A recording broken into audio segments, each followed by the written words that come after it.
froze for 5 seconds and doomed us all. Remember to like and subscribe for more of this content. I froze for 5 seconds and doomed us all.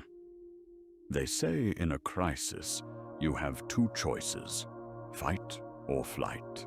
It's primal, hardwired into us. But they don't tell you about the third path, the terrible thing your brain can do when things go truly, horribly wrong. You can freeze. It's not a decision, it's a system crash. Your mind, slammed with an impossible reality, just quits. It isn't cowardice. It feels like a broken wire deep inside your own skull. My name is Dr. Aris Thorne. I was the lead systems analyst on the deep-sea research habitat, Triton. We were stationed nearly 200 meters down in the last layer of the ocean that sunlight ever touches. They call it the epipelagic zone, home to about 90% of all life in the sea. 5 seconds. That's how long I had to seal a bulkhead and save my crew. But I froze. And in those 5 seconds of total mental failure, I damned every single one of them. This is my last log entry. My confession. A warning. This is how it all ended. Section 1. The still before the storm. It's funny. The day the world ended, it started with this deep, sacred kind of silence. Life on the Triton, our home for long-term missions, was all about rhythm. The quiet hum of life support, the whisper of water recyclers, the soft clicks of instruments.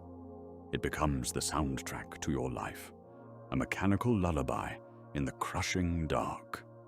Outside our viewports was a world of endless twilight, a deep blue pierced only by the ghostly drift of some bioluminescent creature. There were 4 of us, Dr. Lena Petrova, our lead marine biologist, a woman so passionate she could spot a new species of plankton on a grainy sonar image. John Lee, our genius engineer, who treated the habitat's machinery like it was alive, talking to it and cursing it. And Commander Eva Rostova, our rock, ex-military, unshakably calm. We all orbited her. Then there was me. Aris. My job was data, the code, the thousands of lines that kept the Triton from being just another wreck on the seafloor. Our mission was simple: study the deep-sea food web. For 3 months, it had been one amazing discovery after another. Lena would spend hours with the manipulator arm, collecting samples. John would run diagnostics, promising us the titanium hull could take the pressure of 50 jumbo jets stacked on top of it. Eva kept us all together, her voice a constant, reassuring presence on the comms. We weren't just a team, we were a family, forged in this isolated, shared bubble. That morning, Lena was on cloud 9.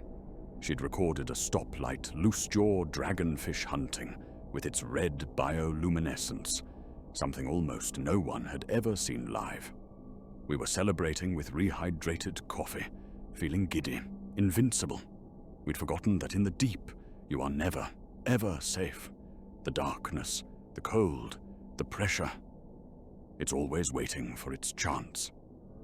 Section 2. The scream of tearing metal. The first sign that our world was about to shatter wasn't a bang. It was a sound that just didn't belong. A low, groaning tremor that came up through the floor plates. It was deeper than the habitat's usual settling groans. It felt violent. Jan's head snapped up from her console, her face instantly pale. "What was that?" Lena asked, her smile gone. "Seismic?" I guessed, already pulling up the external sensor feeds. The screen was just a mess of static. "I'm not getting a clear reading." Then we heard it, a high-pitched screech that climbed and climbed until it felt like a needle in my ear.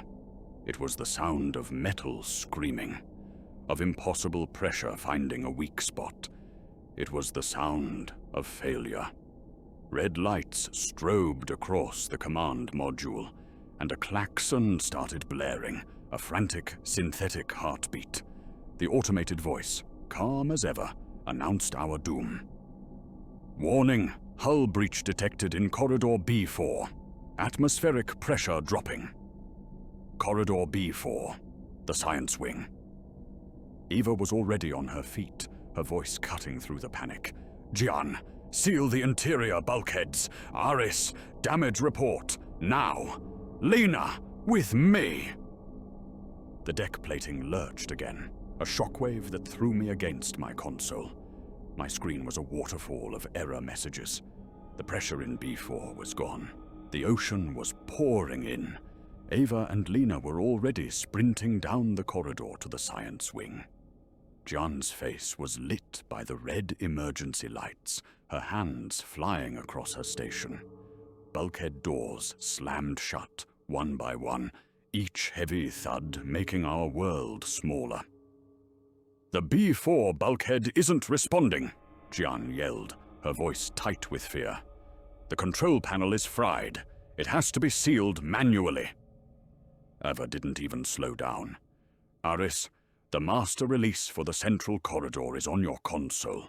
It's the only way to contain this.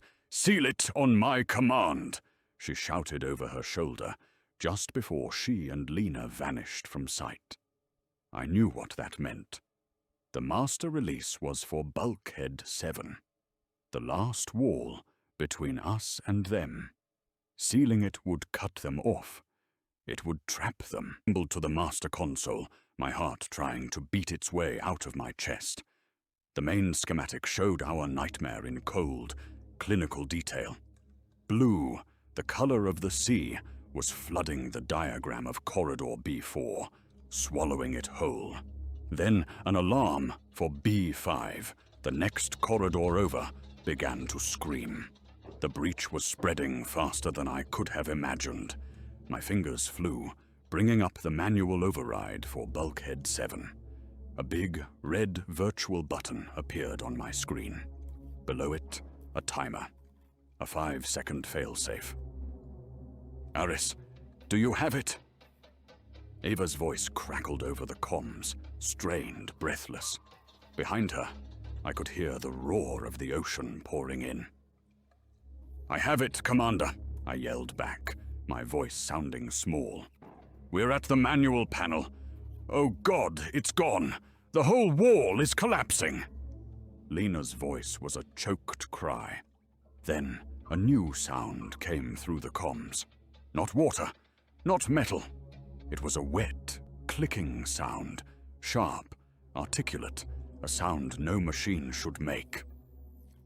"What is that sound?" I asked, my blood turning to ice. "Something's in here." Ava's voice was a low whisper, terrifyingly calm. "Something came through the breach. Aris, seal the bulkhead. Do it now." This was it. My hand trembled over the screen. I hit initiate. The timer appeared. 5. My mind, which had been racing 1,000,000 miles a minute, went completely and utterly silent. Fight or flight is what they tell you about. They never mention the third option, freeze. When both fighting and running are useless, your brain just pulls the emergency brake. 4. I could see them on the security feed, a small, grainy image. Ava and Lena, backing away from something I couldn't see in the dark, flooded corridor. The water was already at their waists. Ava pushed Lena behind her. 3. The clicking got louder, closer, and then a light. Not from the station, a living light, a pattern of shifting, bioluminescent blues and greens bloomed in the darkness on the camera. It was beautiful, hypnotic, and it was moving like a predator. 2. "Aris, do it!" Ava's scream was pure terror. I couldn't move. My fingers were stone. My eyes were locked on that screen. I wasn't thinking. I wasn't breathing. I was just watching. My own body, a prison, one. The timer flashed. Confirmation failed. The sequence aborted. Section 4. The sound of silence. The 5 seconds ended, and a new kind of hell began. On the feed, the lights lunged forward with impossible speed. They swallowed Eva and Lena. Lena's scream was cut short. Eva let out a roar of defiance that was lost in a sickening crunch. The camera feed dissolved into static. The spell broke. The paralysis vanished, replaced by a wave of nausea and adrenaline. Sobbing, I slammed my palm on the console, starting the sequence again, hitting confirm instantly. An earth-shaking groan moved through the habitat as the massive plates of Bulkhead 7 slid shut. Hydraulic hisses, the shriek of metal, and then a final, shuddering boom as the seal engaged. And then, silence. The alarms died, the warnings stopped, the roar of the ocean was gone, trapped on the other side of that door. All that was left was the frantic pounding of my own heart and the quiet, indifferent hum of the life support that was now keeping only 2 people alive. I looked at Gian. Her face was a frozen mask of horror. She stared at the bulkhead, then at me. We said nothing. What was there to say? I had watched them die. Section 5. Alone with the ghosts. It's been 12 days, or maybe 13. Time doesn't mean much anymore. John made it to day 3. She said she couldn't take the quiet, couldn't live with the memory of their screams. She put on an EVA suit and went outside. She didn't take an oxygen tank. Now it's just me, the sole survivor in this deep-sea tomb. I spend my days tending to a ghost ship. The power is on. The oxygen scrubbers hum. But the silence is a physical thing now. It's heavier than all the water above me. I hear them, you know, in the hums and clicks of the station. Lena, laughing about her discovery. Gian, muttering about a sensor. Eva's calm voice. They are ghosts, and they are everywhere. Sometimes I just sit and stare at the sealed bulkhead. I think I can hear things from the other side. A faint scraping. That soft, wet clicking.